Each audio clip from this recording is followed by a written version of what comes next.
일당백 하시는 당원들만 오신 것 같은데 그러니까 당원이 한 5천 명 정도 오신 것 같네요. 아니 내가 네 바로 시작하면 될 것 같습니다.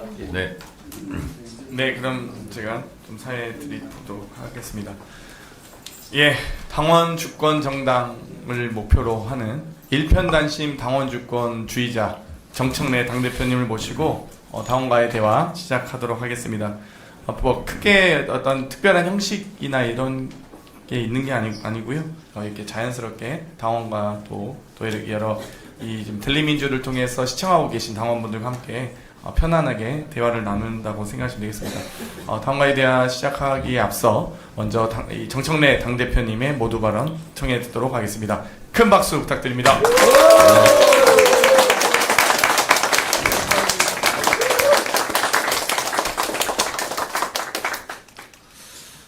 폭풍 같은 당대표 일주일이 흘렀습니다. 일주일이 한 7개월 정도는 된 것처럼 매일매일 처리해야 될 일도 많고 또 가야 될 곳도 많고 그래서 일주일을 정말 바쁘게 지냈습니다. 오늘 당원과의 대화는 딱 한 주제입니다. 당원 주권 정당을 어떻게 만들 것인가, 국민 주권 시대에 걸맞는 당원 주권 시대를 어떻게 열 것인가, 그 주제만 갖고 오늘 대화를 하려고 합니다. 제가 전당대회 때 약속드린 대로 검찰개혁, 언론개혁, 사법개혁 특별위원회를 발족을 해서 가동에 들어갔고, 또 하나 당원 주권 정당 특별위원회를 또 출범을 다음 주에 시킵니다. 바로 옆에 있는 장경태 의원이 당원 주권 정당 특별위원회 위원장을 맡아서 일을 해 주게 됩니다. 장경태 의원을 임명한 것은 이재명 대표 체제 때 주로 당원 중심 정당에 대해서 주로 연구를 많이 했고, 또 이재명 당시 대표께서 초선, 재선, 3선, 4선 만날 때 당원 주권 정당을 어떻게 만들 것인가 그룹별로 이재명 대표가 만날 때 항상 같이 따라다니면서 필요한 얘기를 항상 했던 그런 의원이 장경태 의원입니다. 그래서 이재명 대표 체제 때 이루려고 했던 못다 이룬 꿈은 이재명 대표 체제 때 했던 그 방향으로 가겠다라는 저의 의지 표명이고요. 그리고 8분 응선 정도는 넘었는데 나머지 부분 마침표를 장경태 의원이 중심이 돼서 찍겠다, 이런 뜻입니다. 아마도 이재명 대통령도 장경태 의원을 당원 중심 정당 특별위원회 위원장을 맡긴 것을 아마 아실 건데, 그때 나랑 했던 얘기들을 주로 못한 얘기들을 마무리하겠구나 하고 아마 용산 대통령실에서도 생각하지 않을까, 그런 생각이 좀 들고요. 어쩌면 대통령께서 오늘 이 라이브를 보고 계실지도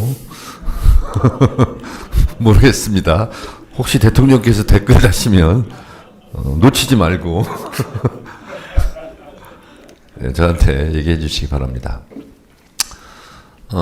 오늘 1시간 정도밖에 못합니다. 제가 다음 일정이 있어서 하는데 윤석열 파면을 위한 헌법재판소 탄핵심판정에서 고생하신 법률대리인 17분 있지 않습니까?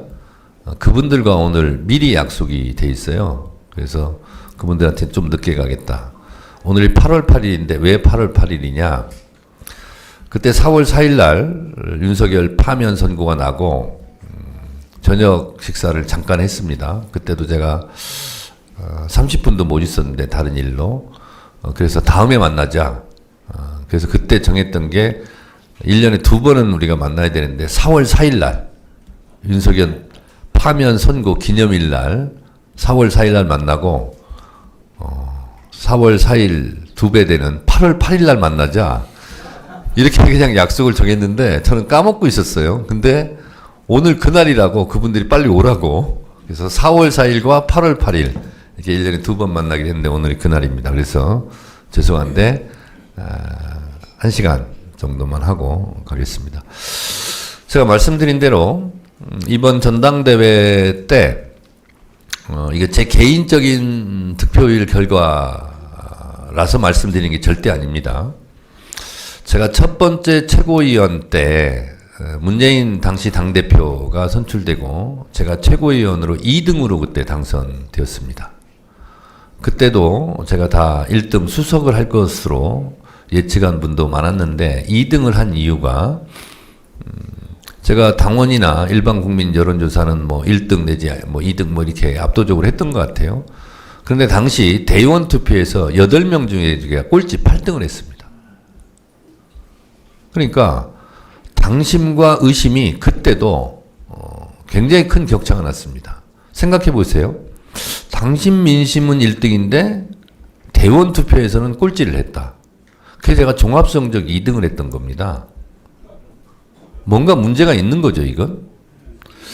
그리고 3년 전 제가 최고위원 할 때 여러분들은 제가 수석 1등을 했기 때문에 기억을 못 하실 텐데 그때도 대의원 투표는 제가 아마 4등 했을 겁니다. 그것도 이상한 거죠, 사실은. 왜냐하면 당원들의 표심과 대의원들의 표심이 일치되는 것이 정상 아닙니까? 그렇죠? 근데 이번에도 제가 당심과 민심에서는 압도적으로 1등을 했는데 이 대의원 표는 2등을 했어요. 이것도 뭐 대의원들이 그렇게 찍은 것을 제가 탓하는 게 아닙니다. 존중합니다. 그렇지만 이것이 자연스러운 것은 아니다 라는 생각이 듭니다. 만약에 국민 여론과 당원 여론이 다르다는 것은 그건 큰 문제입니다, 사실은. 그렇지만 대체적으로 국민 여론과 당원 여론은 대부분 일치합니다. 그때도 지금도 앞으로도 그럴 것 같아요. 왜냐하면 당원들이 100만이 넘으니까요. 그래서 이번에도 대의원 표심이 그렇게 나타난 것을 제가 탓하자는 게 절대 아니고 그것이 잘못됐다는 것도 아닙니다. 근데 뭔가 부자연스러운 거 아니냐라는 생각이 들어서 이번에 권리당원은 한 표인데 대의원 표는 17표였습니다. 이걸 고치자는 거예요. 이걸 고치자는 겁니다. 대한민국 헌법은 보통 평등 직접 비밀 선거입니다. 여기 중에서 평등 선거라는 것은 누구나 다 1인 1표라는 뜻입니다. 그리고 헌법은 모든 법에 대해서 지배합니다. 헌법에 맞게 법을 정하라는 거예요. 헌법에서 평등 선거 1인 1표를 하라라고 헌법에 적어놓고 있어요. 다른 어떤 법에서 헌법과 달리 누구는 1표, 누구는 17표를 줘라 이렇게 법률을 만들었다면 그것은 위헌입니다. 그렇지 않겠습니까? 그거는 100% 위헌입니다. 그런데 우리 당의 당원 당규가 누구는 한 표, 누구는 17표 이렇게 되어 있습니다. 이것은 위헌입니다. 위헌 당원 당규예요. 이걸 고치자는 겁니다. 너무나 정상적이고 너무나 상식적이지 않습니까? 그래서 장경태 당원주권정당 특별위원회에서 1인 1표 안을 아마 만들어서 올릴 겁니다. 그리고 당원들과 토론도 하고 국회의원들도 토론할 겁니다. 이 토론은 공개 토론을 할 겁니다. 공개 토론으로. 아마 의총에서도 이거 가지고 토론을 할 텐데 그때는 활짝 열고 라이브 중계를 하도록 하겠습니다. 만약에 1인 1표를 하지 말자고 주장하는 국회의원이 있다면 왜 그런지 당원들이 알아야 될 거 아니겠습니까? 공개 토론을 하도록 하겠습니다. 그래서 이 1인 1표는 하루빨리 이거는 민주정당에서 헌법에도 반하는 일이고 너무나 부끄러운 창피한 일이기 때문에 이거부터 빨리 고쳐야 되겠다 생각이 들고 이것이 기본이고 출발입니다. 그래서 이걸 기본 토대로 해서 당원의 주권을 권리를 여하히 더 확장할 것인가 그리고 당원들에게 어떤 자부심을 돌려드릴 것인가 하는 부분에 대해서 여러 가지 방안들을 오늘 뭐 전당대 때 제가 말씀드렸지만 더 좋은 의견들이 있으면 뭐 직접 손들고 얘기하셔도 좋고 댓글로 달아주셔도 좋고 그렇게 하도록 하겠습니다. 뭐 질문 들어온 거 있습니까? 네, 뭐 여러 의견들이 주고 계신데요. 좀 더 당원당규 개정상 좀 말씀을 드리겠습니다. 지난 제가 이재명 대표님 모시고 정치혁신위원장을 하면서 총 44개의 혁신안을 마련을 했었습니다. 그런데 그때 이제 발표하려고 했던 2월에 다들 기억하시다시피 체포동의안이 왔었고요. 그래서 전체 발표를 미루고 일부 이 당원당규 개정안만 통과시키게 되는데 아마 기억하실 겁니다. 당원 88조 이 대선 1년 전 당대표 사퇴유 조항이 있었는데 그걸 대표께서 그 빼자고 하셨었어요. 근데 물론 본인과 관련된 걸 빼시려고 뭐 우리 대표께서 또 매불쇼에서 짧게 언급은 하셨는데 이재명 대표가 빼시라고 하니까 아니 이 정권 윤석열 정권이 제가 뭐 몇 조금 못 갈 것 같은데 이 1년 전 사퇴 조항이 만약에 있으면 예외 조항이 없었기 때문에 만에 하나 누군가가 가처분이라도 넣으면 저희가 대통령 탄핵 시나 비상사태 시에 8주 안에 대선을 치르게 되어 있는데 바로 만약 가처분이라도 들어가면 가처분 동안 저희가 당이 경선을 못 한다든지 혹은 또 본안에서 인용이 된다 할지라도 가처분에서 만약 기각되거나 그러니까 뭐 상황이 그 반대에 있거나 본안에서 이긴다 해도 가처분에서 만약 져버리면 피선거권 자체가 박탈되는 조항이었어요. 그래서 진짜 그러면 진짜 어떻게 보면 진짜 탈당해서 무소속 출마라도 강행해야 되는 뭐 여러 가지 그런 상황들이 있었기 때문에 정말 비공개 최고에서 무조건 이거 올려야 됩니다라고 했고 그때 정청래 당시 수석 최고위원께서 대표님은 그냥 빠지시고 빨리 통과시키자고 해서 정말 중요한 그 조항. 아니 근데 댓글에 지금 장경태 사과하라고 그러는데 뭘 사과? 제가 6월 초 중순쯤에 네. 그 여러 가지 그 당시 전대 과정에서 우리 당시 정청래 후보님에 대한 여러 가지 뭐 너무 좀 뭐랄까요 우리 당과 당원이거나 지지자라고 보기엔 어려울 정도의 너무 악성 댓글 악성 공격들이 많았습니다. 그래서 제가 그 의심 가는 계정들을 페북에 올리고 너무 이 악성이거나 허위사실 등의 만약 강력한 허위사실이 있을 경우엔 법적 조치하겠다라고 올린 부분이 있습니다. 그것 때문에 그래요? 예. 그 법적 조치 하지 마세요. 그냥 너그럽게. 예. 안 할 생각인데. 전당대회도 끝났는데. 네. 네. 아니 근데 과거를 잊고 네. 미래로 가야 되니까. 맞습니다. 하지 마세요. 그래서 전 법적 조치할 생각이 없는데. 네. 근데 이제 박찬대 캠프에서 뭐 이 일정한 건을 이제 뭐 여러 가지 그런 건을 고발한 사건이 있어요. 아마 그래서 오히려 그 수사가 진행될 텐데 제가 고발한 거 아니라는 점 말씀드립니다. 네. 자, 그냥 그 과거를 묻지 마시고 과거를 묻으세요. 네, 알겠습니다. 네네. 네.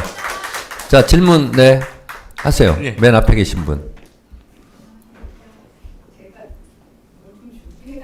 그래요? 네네. 네. 네. 어, 네.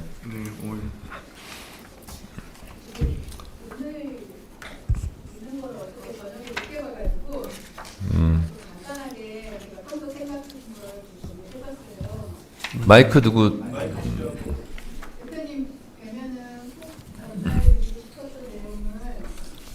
그렇게 하면 지금 안 들리니까 제가 저분이 주신 거 대신 읽어보도록 하겠습니다. 진짜 평당원 대표제를 위한 호민관영 당원위원제 도입 제안서. 우리는 더 이상 들러리가 아닌 실질적 권한을 가진 당원의 대표를 원합니다. 제안 배경, 제안 목표, 역사적 근거, 로마 호민관 제도란 해외 사례 비교, 호민관의 현대적 변형들, 제안 내용, 기대 효과, 마무리 재원 이렇게 쭉 돼 있는데요. 이걸 다 말씀하시려고 한 건 아니겠죠? 이건 제가 보고 그리고 장경태 의원이 검토를 좀 해서 네. 반영할 게 있으면 반영하는 걸로. 그러면 나오세요, 엘리. 마이크 왔어요? 아니 나와서 얘기하세요. 화면에 비춰지게. 마이크를 가지고 나오세요. 바로 이렇게 중계하실 수 있다고 하시네요. 아 그래요? 카메라만, 예. 네. 거기서 그러면 얘기하세요. 대신 3분 안에 해주세요. 예. 다 말씀드릴 필요는 없을 것 같고요. 당대표께서 약속하신 최고위원 중 1인을 평당원 몫으로 배정하시겠다는 예. 말씀이 있었어요. 근데 그 공약은 그 민주주의 확대를 위한 상징적인 시도라고 저도 보고 있습니다.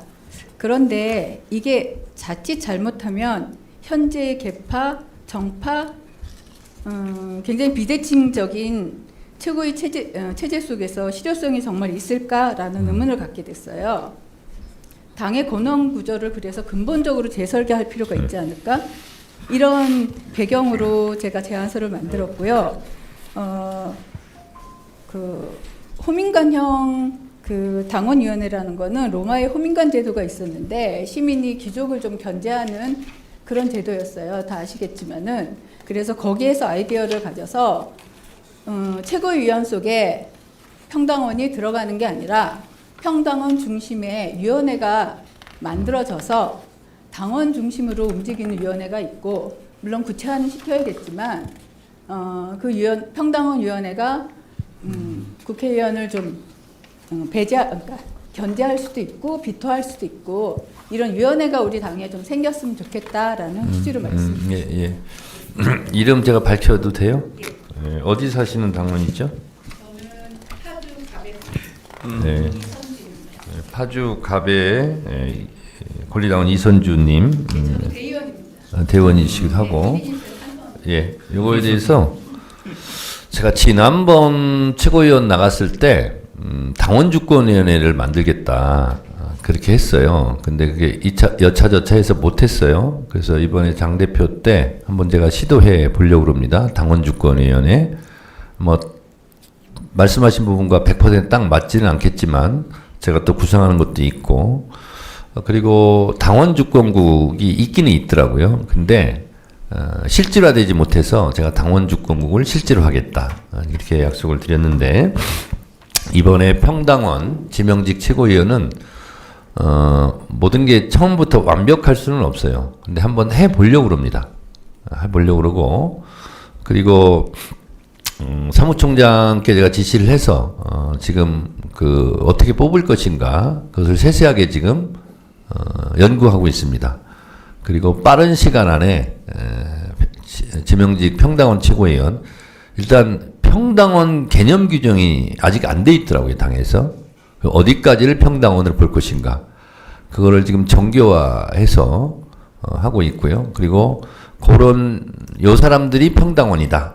이렇게 하면 그 중에서 지원 자격이 부여되는 것이고, 그러면 그냥 무제한으로 받고, 근데 무제한으로 또 이것을 경선을 할 수가 없기 때문에 한 20명 정도로 서류 심사로 이렇게 하고, 그 다음에 그 20명을 놓고 배심원 제도라든가 이런 거 쭉 해서 추려서, 그래서 배심원이 이제 쭉 볼 거 아닙니까? 제가 1박 2일 합숙도 한번 해보라고 그랬어요. 그렇게 해서, 거기서 50점, 그리고 당원으로 50점, 이렇게 해서 100점, 50% 해서, 지금 계획은 2명을 뽑아 올린다는 거예요. 그래서 최종적으로 2명을 놓고, 아니면 뭐 3명이 될 수도 있겠죠. 그래서 최종적으로 전당원 투표로, 해서 한번 해보자. 이렇게 지금 구상을 하고 있습니다. 그것도 아마, 당원주권 정당 특별위원회에서 아마 구체적인 것을 마련할 것이다 생각을 합니다. 이것도 한번 참고하도록 하겠습니다. 네. 그 뒷분, 네. 네, 말씀하세요. 네, 저는 그냥 말하나요? 아니요, 마이크 드릴게요. 네네. 했으면 좋겠습니다. 감사합니다.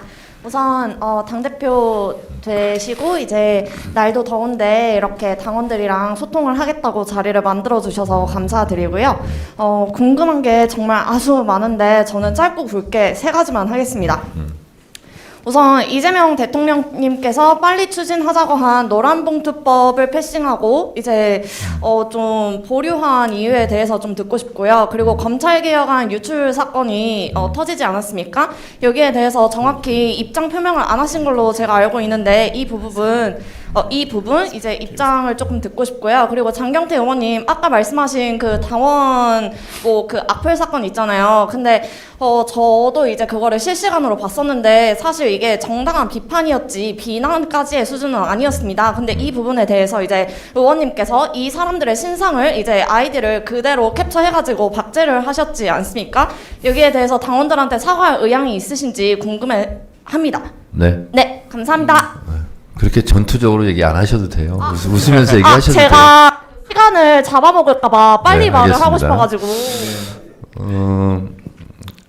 그 노란봉투법은 28일부터 해서 처리를 바로 합니다. 그래서 그거는 제가 대통령이 뭐부터 하라 하신지는 내가 정확하게 잘 모르겠고, 근데 우리가 검찰개혁, 사법개혁, 언론개혁 상징성이 있기 때문에 방송법부터 처리를 하자. 그렇게 해서 방송법이 처리가 됐고요. 그리고 방송법이 이제 3가지가 있는데 2가지를 더 필리버스터를 하게 되고, 그리고 상법, 노란봉투법 이렇게 해서 올라온 법은 8월 며칠이죠? 21일부터 다 처리를 합니다. 그래서 걱정은 안 하셔도 될 것 같고요. 그 다음에 유출 사건은 뭐? 이거 페북에서 여러 가지 아니, 이미 아니. 공개되어 있는 정보라서. 무슨 검찰개혁 뭐가 유출돼? 검찰개혁안 유출된 부분에 대해서 좀 이야기를 듣고 싶습니다. 아직까지 민주당 대표신데 이거에 대해서 좀 해명을 안 해주셔가지고 조금. 아니 내가 이건 정확한 경위를 잘 모르겠어요. 그 아마 알고 있는 분 원내대표께서 있어요? 아마 윤리검찰 지시를 하시지 않았나요? 그 혹시 예, 그 KBS 보도된 건 맞습니다. 어떤 게 유출된 거죠? 검찰개혁안 그 김용민 의원님께서 이제 한 달 동안 준비하는 것이 KBS 기자한테 이제 통짜로 유출이 돼가지고 이 부분에 대해서 이제 기사도 나오고 좀 지금 말이 많고. 예. 그거는 제가 조사를 지시를 하겠습니다. 강력하게 좀 조사를 해라. 왜냐하면 제가 지금 여러 가지 사를 하다 보니까 그 부분이 좀 놓친 것 같은데, 그것은 사무총장한테 하든 뭐 누구한테든 빨리 조사를 좀 시키도록 그렇게 하겠습니다. 그리고 아까 또 뭐죠? 네네, 뭐 아까 그 페북에 올린 그 뭐 박제했던 거? 페북이랑 이제 트위터에 올리신 거.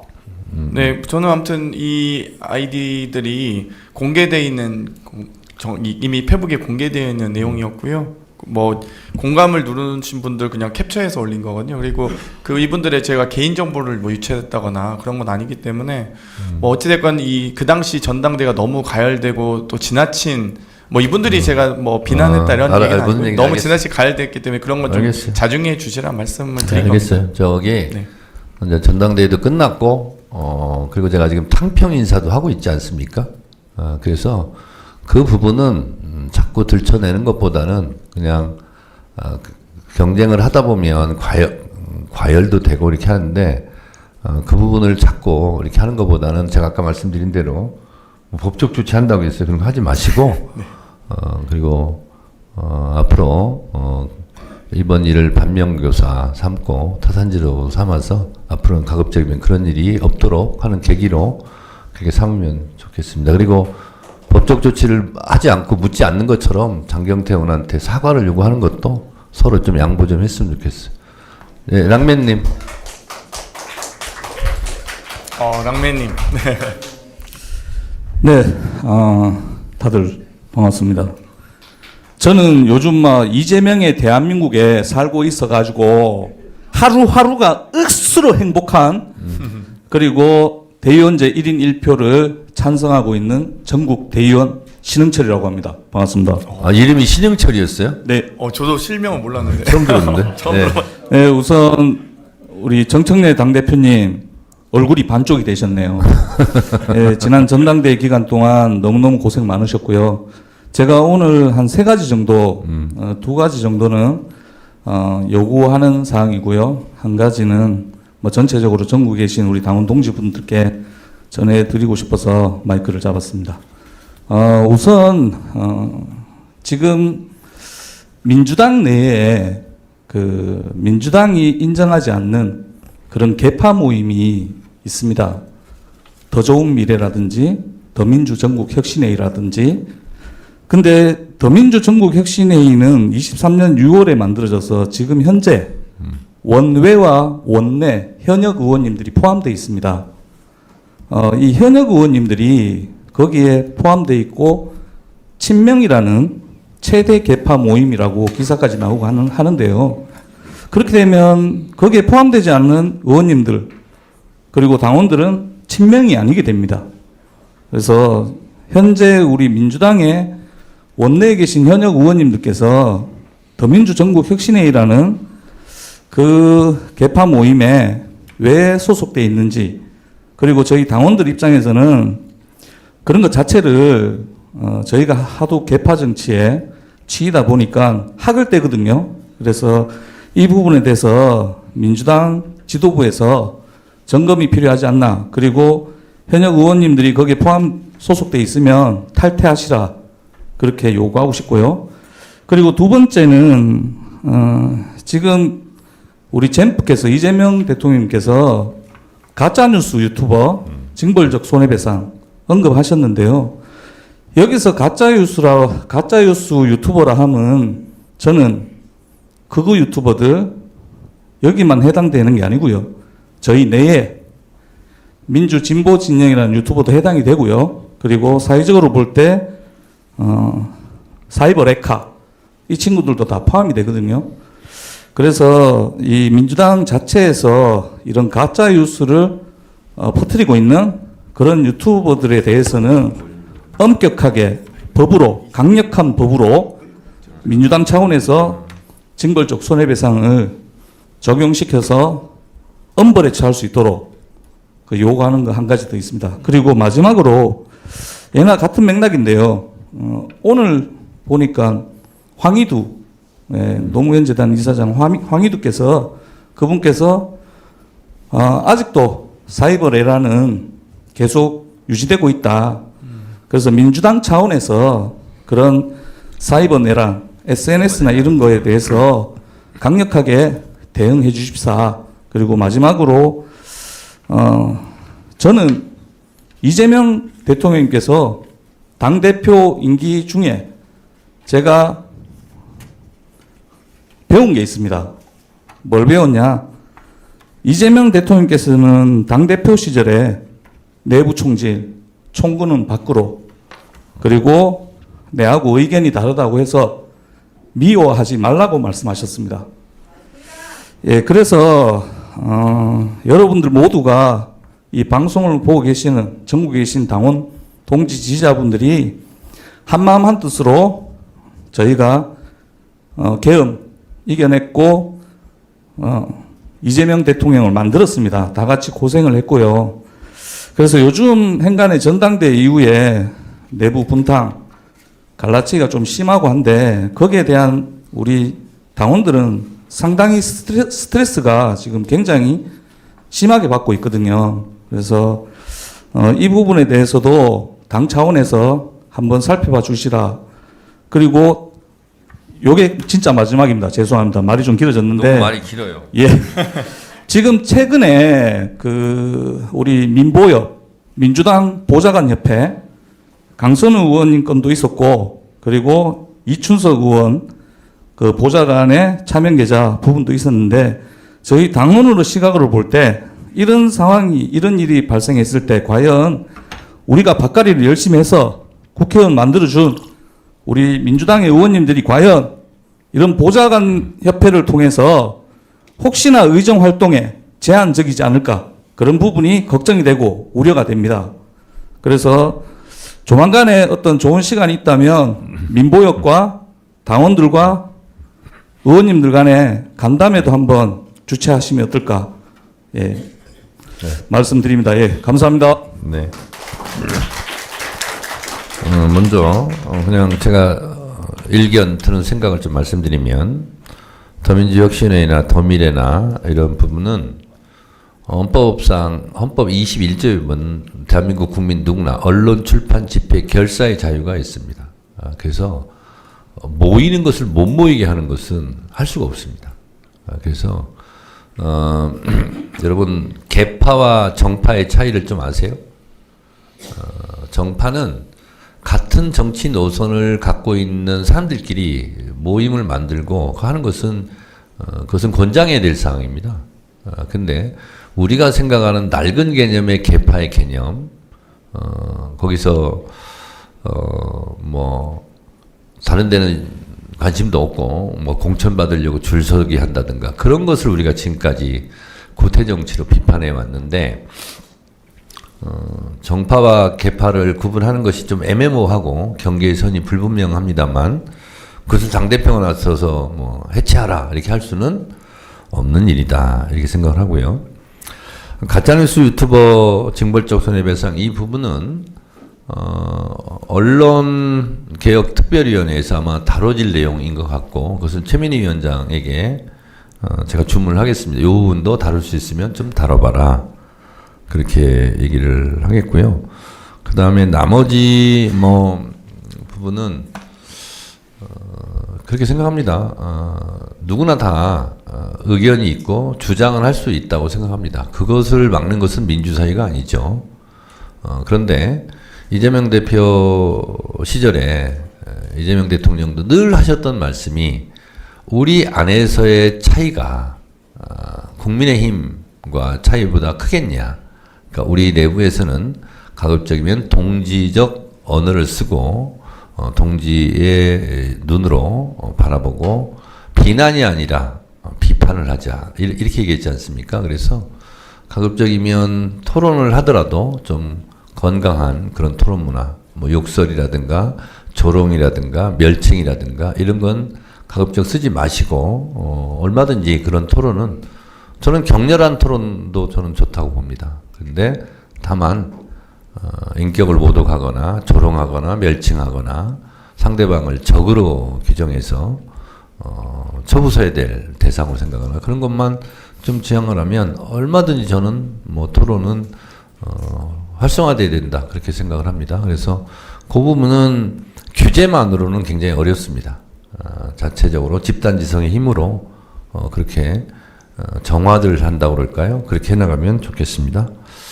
자 그리고 댓글 올라온 거 뭐 있습니까? 특별히 건의는 많지 않아서 현장 질문 받으시면 될 것 같습니다. 아 그래요? 네.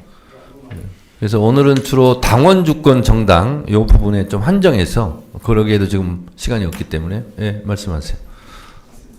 네. 이거는 좀 헌법 개정과 관련된 거긴 한데. 아이고. 존경하는 정청래 당대표님, 자랑스러운 더불어민주당의 당대표로 선출되심을 진심으로 축하드립니다. 대표님께서 강력한 정치개혁을 내세우신 것에 깊은 공감을 느끼며 큰 지지를 보내드립니다. 현재 대한민국은 정치개혁이 반드시 필요한 상황입니다.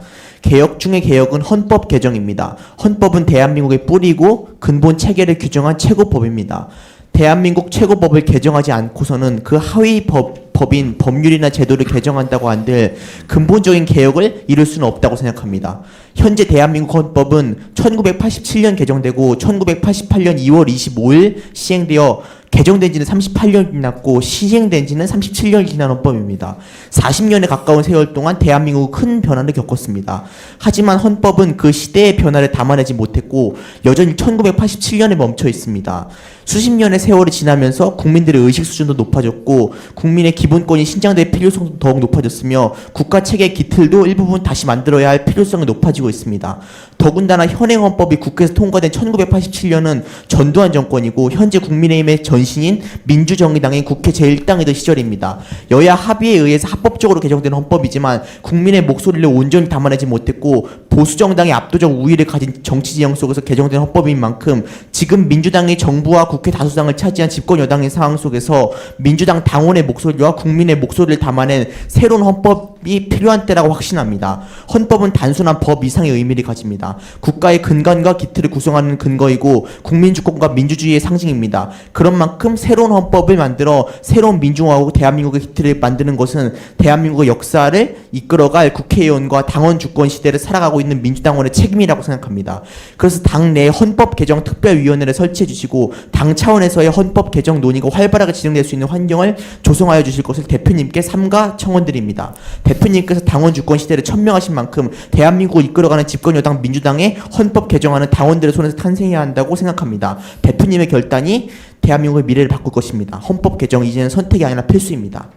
제가 그 헌법 개정을 이렇게 만들어서 제가 생각하는 안건을 이렇게 만들어서 헌법 개정을 만들어 왔는데 대표님께 꼭 드리고 싶습니다. 한번 검토해 주시면 정말 일단 주세요. 감사하겠습니다. 예, 예.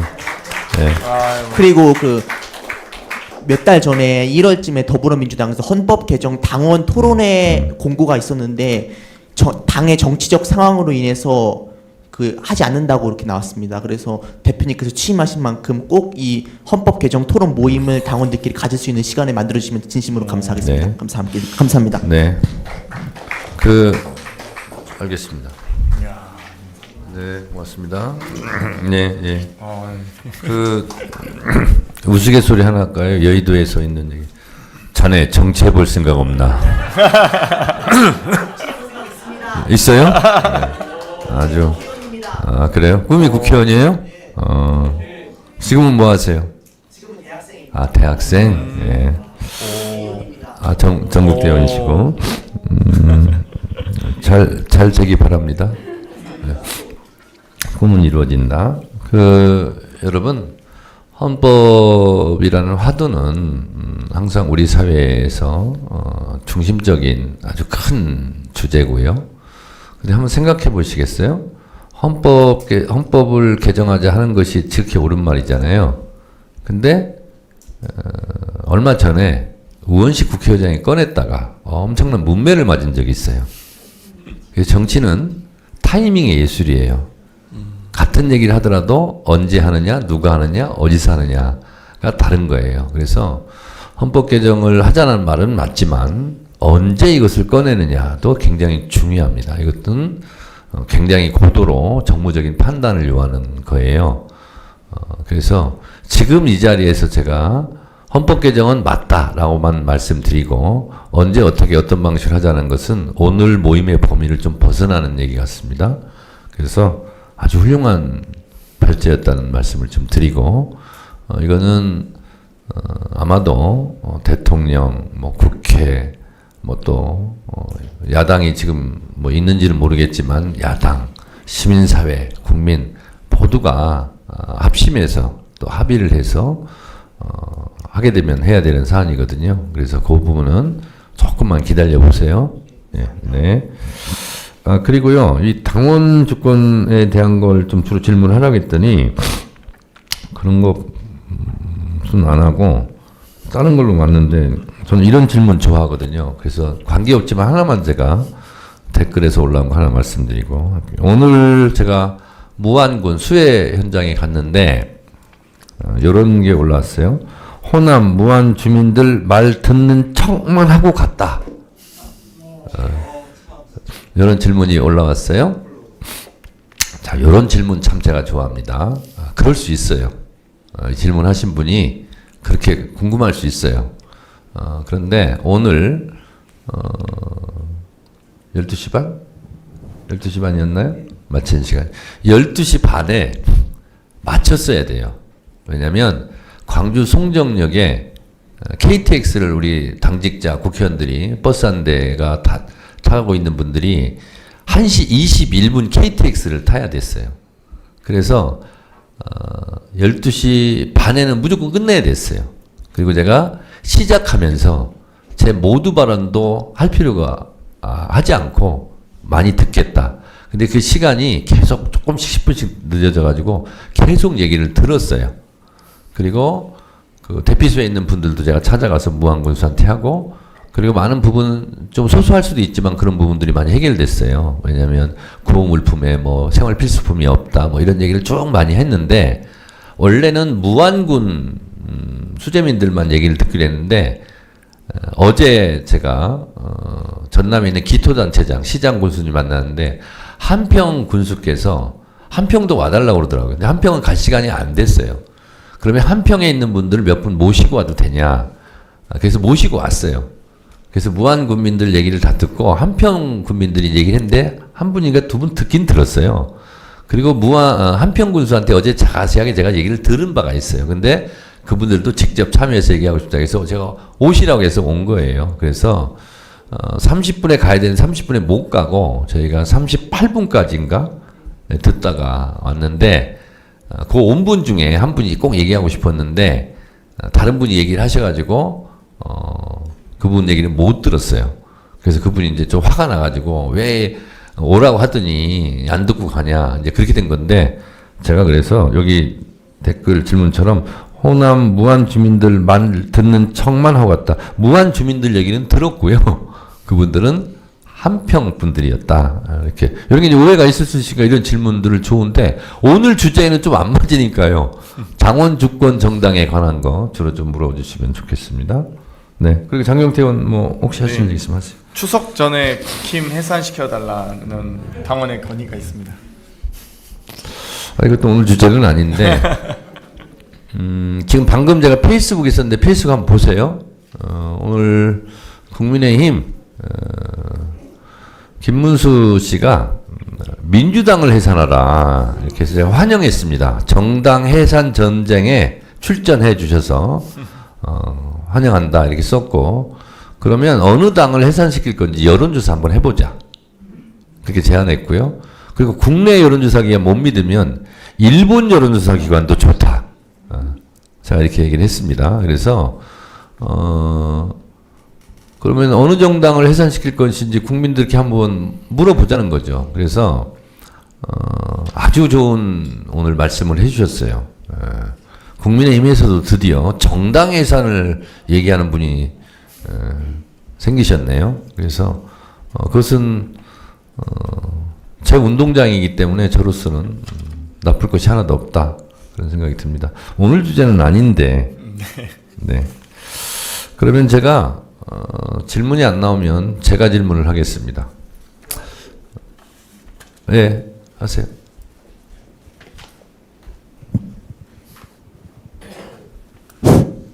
예, 우선 그 정청래 당대표님 되신 것을 진심으로 축하드립니다.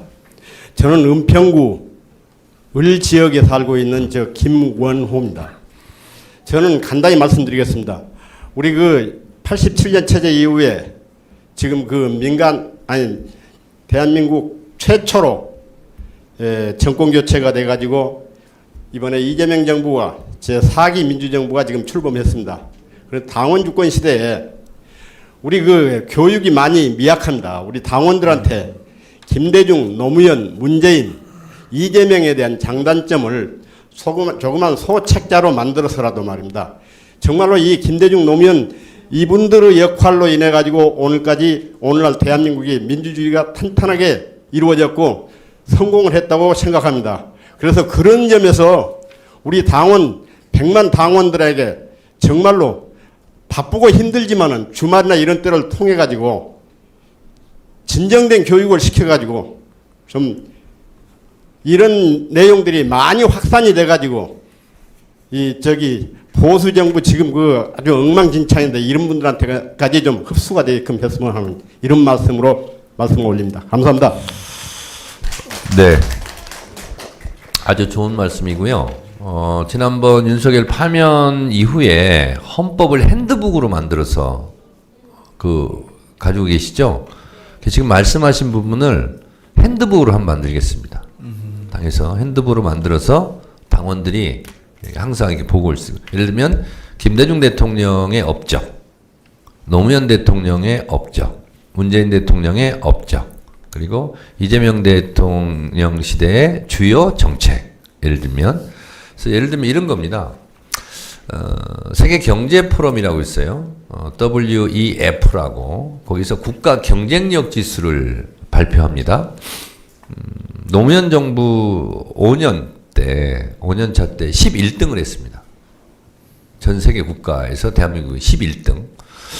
이명박 때 24등을 했습니다. 그리고 박근혜 때 26등을 했거든요. 이걸 잘 모릅니다, 국민들이. 그리고 문재인 대통령 되자마자 13등으로 올라갔습니다. 그리고 코로나 때문에 국가경제력 지수를 그때 이제 발표를 못 했는데요. 그런 게 그냥 우리가 그냥 자화자찬하는 것이 아니라 세계 유명한 권위 있는 기구에서 발표하는 거거든요. 이제 그런 것도 자부심일 수 있지 않습니까? 그리고 노무현 대통령 때 실제로 국방비 진출을 많이 했습니다. 진보 정권, 민주정부는 국방에 약하다. 그게 아닙니다. 그렇게 되고요. 또 문재인 정부 때 어제 문재인 대통령도 만나고 왔는데 실제로 GDP 생산량이 우리가 톱10 안에 2번이나 들었다.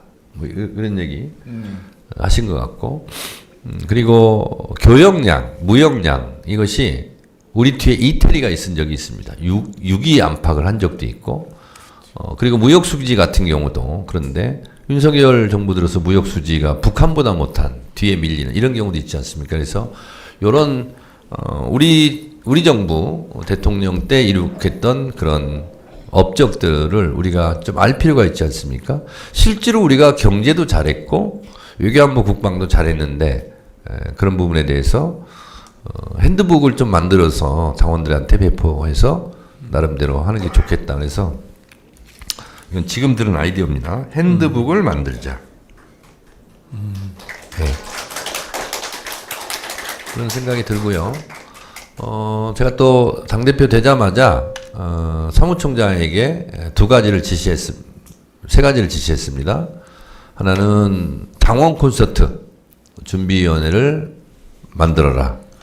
그래서 아마 11월 말 11월 초쯤 될 건데 그래서 상암 월드컵 경기장을 빌리든 잠실 올림픽 주경기장을 빌리든 그래서 5만에서 한 7, 8만 정도 모이는 당원 콘서트 준비위원회를 가동해라 그래서 사무총장한테 지시했고 제가 개인적으로는 탁현민 감독한테 해서 탁현민 감독이 맡아서 한번 해라 해서 본인이 확연은 아니지만 뭐 하겠다는 듯이 얘기했기 때문에 탁현민 감독 의견을 듣지 않고 제가 그냥 임명을 하도록 그렇게 했고요.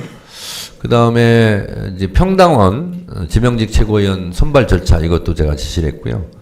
그리고 내년 지방선거를 우리가 압승을 해야 되는 것이 굉장히 큰 목표이기 때문에 지방선거를 어떻게 이길 것인가. 그래서 지방선거 기획단을 구성해라. 지금 구성 중에 있습니다. 그런 것을 지금 하고 있습니다. 그래서 그리고 이제 제가 당원주권 정당 얘기를 하면서 여러 가지 아이디어도 있고 얘기를 했는데 원하시는 분들한테는 당원증을 만들어서 이게 우리 있잖아요. 무슨 뭐 파란 띠 같은 걸로 해서 이렇게 막 하고 다니는 것처럼 나는 민주당원이다 이렇게 해서 자부심을 느낄 수 있도록 당원증도 그래서 뭐 당사 들어올 때도 탁 그 당원증 되면 착 열리고 뭐 이런 거 있잖아요. 좀 예? 있어요? 예. 예. 어디요? 서울시장에서 서울시당 당원증 배포하고 있습니다. 예. 예, 아 좋네요. 예, 그래서 예. 예. 네. 모바일 당원증 말씀이죠. 네. 알겠습니다. 복구하도록 하겠습니다. 예. 그렇게 하고요. 그리고 하여튼 저는 제가 당대표 재임 기간에는 웬만한 것은 당원들한테 좀 많이 물어보려고 그럽니다. 어떻게 했으면 좋겠냐고. 아니, 심부름꾼들이 주인한테 물어보고 해야지. 자기들 멋대로 하면 되겠습니까? 그래서 그런 것도 잘 하겠다라는 말씀드리고. 그 당원주권 정당 특별위원회 어떻게 할 건지 대략 좀 말씀해 주세요. 저희가 아까 방금 이 당원당규 개정안에 대해서 말씀드렸는데요. 44개 중에 전체 통과된 것이 5개밖에 되지 않았습니다. 그래서 아직도 39개의 혁신안들이 있고요. 특히 이제 방금 말씀하셨듯이 그 당시 대의원 제도 표의 등가성 문제도 2개의 안을 보고드렸습니다. 그때 보고드릴 때 1인 1표로 할지 또 권리당원 20표 이내로 할지 해서 이제 후자가 좀 선택이 돼서 현재 당원당규 개정이 이루어졌었고요. 그래서 이번에는 대의원 1인 1표를 한다든지 또 전당원 투표 제도가 있긴 한데 전당원 투표 제도가 이 대표의 지시에 의해서만, 그러니까 당원들의 지금도 이제 국회 입법 시스템이 국민청원 시스템이 다 있는데 당원청원 시스템이 아직 갖춰져 있지 않습니다. 그래서 이런 부분들도 당원들께서 청원할 수 있게 한다든지, 또 대의원 제도를 어떻게, 그러면 대의원 1인 1표가 된다 해서 대의원 제도가 없어지는 게 아니거든요. 그래서 이 대의원제를 정책 대의원으로 어떻게 전환시킬 것인지에 대한 혁신안들이 그때 준비가 되어 있었습니다. 그래서 그런 부분들을 제가 당원주권 당원주권 정당 특위를 구성하는 대로 다음 주 목요일 오전에 아마 출범을 할 텐데요. 이 출범과 동시에 그동안 논의되어 왔던 당원주권 정당 관련된 혁신안, 또 당원들께서 새롭게 또 청원해 주시는 안들이 있을 것 같아요. 그래서 1차적으로 대의원 1인 1표와 이 정책 대의원 제도 전환, 또 전당원 투표와의 투표제도의 상설화 등은 뭐 8월 말까지 빠르게 정리를 하고요. 그 이후에 또 좀 차근차근 긴 호흡으로 또 논의해야 될 부분들은 또 차근차근 논의해 나갈 예정입니다. 아까 질문하신 분 중에 제가 놓친 거 하나 말씀드릴게요. 그 당원 소통, 당원 교육 말씀 아까 하시면서 핸드북 얘기만 했는데, 이게 될지는 모르겠는데 제가 전당대회 때 필요하다면 제가 교육연수원장도 겸임하겠다 이렇게 얘기를 했어요. 지금 교육연수원장 적임자를 찾고 있습니다. 지금 저는 당대표 하는 게 굉장히 바쁘더라고요. 이것까지 하면 제가 죽을 것 같은데 찾아보고, 그래서 월 1회는 광역단체별로 다니면서 당원들을 좀 많이 모인 상태에서 저도 직접 강연을 하려고 합니다.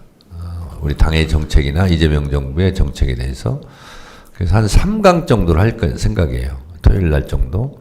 그 끝나고 당원들하고 뭐 소주 한잔 하든가 그런 모임을 하려고 하고, 제가 한 달에 한 번 정도는 할 생각이고, 그리고 지역구별로 해당 국회의원들, 지역위원장들한테 월 1회는 의무적으로 해라. 10명이 오든 100명이 오든 본인이 직접 뭐 교육을 하든 강사를 부르든 아니면 당원 중에 뭐 강사를 선발해서 하든 월 1회는 소통교육을 의무화하자. 이것을 제가 했는데 그렇게 해야 될 것 같아요. 네.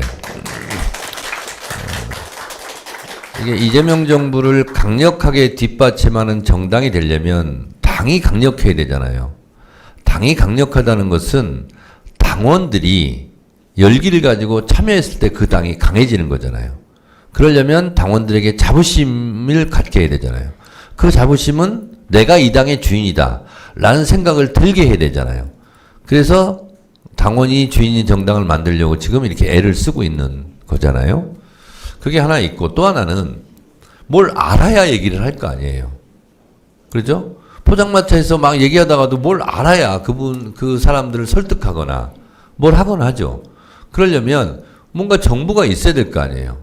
당이 어떻게 움직인다, 이재명 정부 정책이 뭐다, 그런 부분들을 공유하는, 뭐 그냥 선생님이 학생 가르치지 그렇게 하겠다는 것이 아니고 모여서 그런 부분들을 공유할 수 있는 그런 것을 하자라는 생각이 들고, 또 하나는 될지는 모르겠는데 민주당에 당원들이 낸 당비가 모여서 재정이 비교적 튼튼한 편입니다.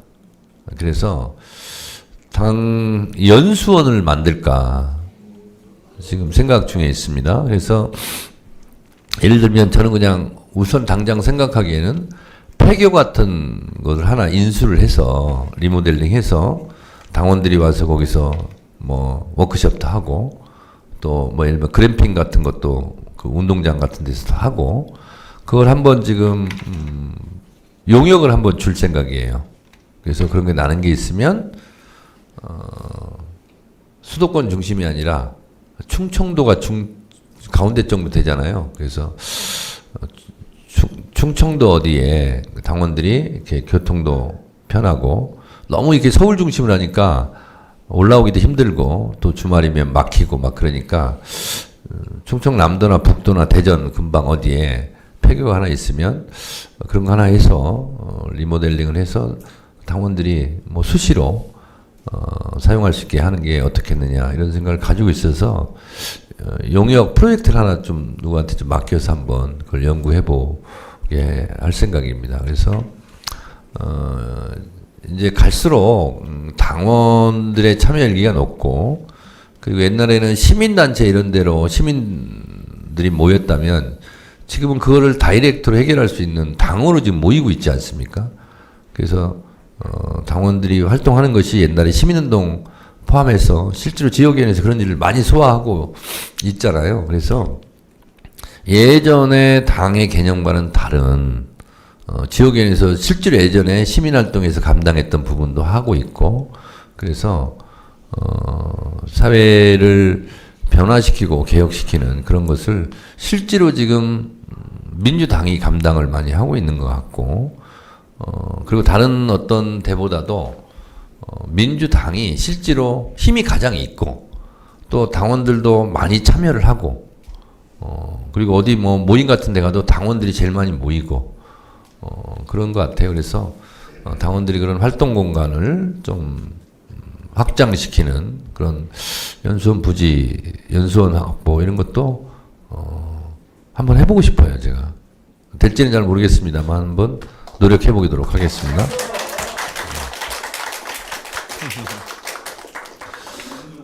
네. 평당원? 평당원 선출한 최고위원 지명직, 아까 제가 얘기를 좀 말씀드렸는데, 곧 구체적인 안이 나올 겁니다. 그리고 공고가 날 거예요. 혹시 여기서 그 지원하신 생각 있는 분 있습니까? 어휴, 대단하네. 그 지역이 어디예요? 아, 인천? 네. 근데, 이제 그것도 좀 지원을 해주시고, 실제로 이제 무작위로, 당원들을 한 100명 정도 그 배심원단이라고 할까요? 그것도 선발하려고 그러거든요. 그것도 좀 참여 좀 해주시기 바랍니다. 그래서 비용이 좀 들어도, 무슨 펜션 같은 큰 거 이렇게 해서 1박 2일 한번 해보고 싶어요. 그래서 그 지원하신 분들의 생활 태도라든가, 뭐 친절함이라든가 배려심이라든가 이런 것도 다 한번 보는 거죠. 근데 그거를 안 하던 분이 억지로 연출하고 막 이러는 거 금방 표시 나거든요. 매 눈으로 이렇게 쳐다보는 거예요. 습관이 돼 있어야 되는 거죠. 그래서 그것도 점수도 한번 매겨보고 이렇게 해서 좋은 분으로 평당원 지명직 최고위원 이렇게 하는데, 이것도요, 제가 그냥 아이디어가 아닙니다. 어떤 분이 전당대회 기간 중에 저한테 제안을 해주셨어요. 그래서 현장 약속으로 제가 공약을 한 겁니다. 그래서 오늘도 보니까 핸드북 만들어야 되겠다. 우리 그것도 오늘 좀 이 현장에서 나오는 건데요. 하여튼 이렇게 현장에서 답이 있습니다. 생각 못했던 것도 이렇게 하게 되고 그렇습니다. 우리 비서실장님, 한민수 비서실장 오셨고 권양엽 대변인 오셨는데 잠깐 앞으로 좀 나오실래요?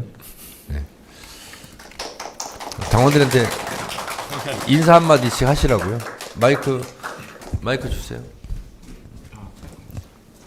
네. 1분씩 인사하면 되겠네. 알겠습니다. 대표님 방금 소개해 주셨는데요. 이번에 비서실장 맡게 된 서울 강북을 국회의원 한민수입니다. 어제부터 1박 2일 일정으로 정말 바삐 움직였습니다. 근데 많은 당원들, 국민들이 지지해 주시고 성원해 주셔서 몸은 좀 힘들지만 마음은 더 힘이 나는 것 같습니다. 저는 우리 대표님 말씀 많이 하시는데 정말 대한민국의 주인은 국민이고 우리 더불어민주당의 주인은 당원이다. 꼭 우리 당원 주권 정당, 우리 대통령님이 그렇게 많이 해오지 않으셨습니까? 더 완성될 수 있도록 최선의 노력을 다하겠습니다. 고맙습니다. 네, 당원 여러분 반갑습니다. 저는 순천 광양 곡성 구례을 지역구를 두고 있는 국회의원 권양엽입니다. 이번에 여러분들께서 적극적으로 지지해 주셔서 정청래 당대표님을 모시게 되었고 이번에 대변인으로 명받았습니다. 대변인은 말을 하는 것보다는 국민과 당원들의 목소리를 더 섬세하게 듣는 것 먼저 하겠습니다. 여러분들 뜻을 잘 대변할 수 있도록 최선을 다해서 노력하겠습니다. 오늘 이러한 활기를 보니까 너무나 좋고요. 저도 오랜 당 생활을 해왔었는데 가장 활기가 느껴지는 그런 자리입니다. 앞으로 자주 소통하도록 하겠습니다. 감사합니다. 네. 저는 이재명 대통령의 지지율이 계속 아마 고공행진을 할 것이다 라고 생각을 하는데, 그 이유 중에 중요한 이유 중에 하나가 대통령이 타운홀 미팅을 하지 않습니까? 그리고 국무회의를 생중계하지 않습니까? 저는 이런 부분이 이전의 대통령과는 다른 새로운 모습이지 않습니까? 저는 이게 국민들에게 엄청난 신선한 충격 이런 걸 주고 있다 생각하고, 그런 부분이 이재명 대통령의 지지율을 계속 지탱해 주는데 아마 큰 역할을 할 거라고 생각을 합니다. 이 타운홀 미팅, 그리고 국무회의 생중계 이거는요, 많이 알지 못하면, 사안을 꿰뚫지 못하면 자신감이 없이 못하는 겁니다. 그래서 개국 정리할 때처럼 당당히 나서 그런 모습이 이재명 정부의 여론 조성에 큰 역할을 할 거라고 생각을 합니다. 마찬가지로 제가 기회가 있을 때마다 필요하면 당원들에게 직접 이렇게 오늘처럼 궁금하신 거 질문하시면 대답하고, 또 당대표로서 이렇게 하겠다라는 것도 말씀드리고 하는 기회를 필요할 때 정기적으로 언제 한다라기보다는 필요할 때마다 제가 이렇게 이 당원전에 와서 오늘처럼 이렇게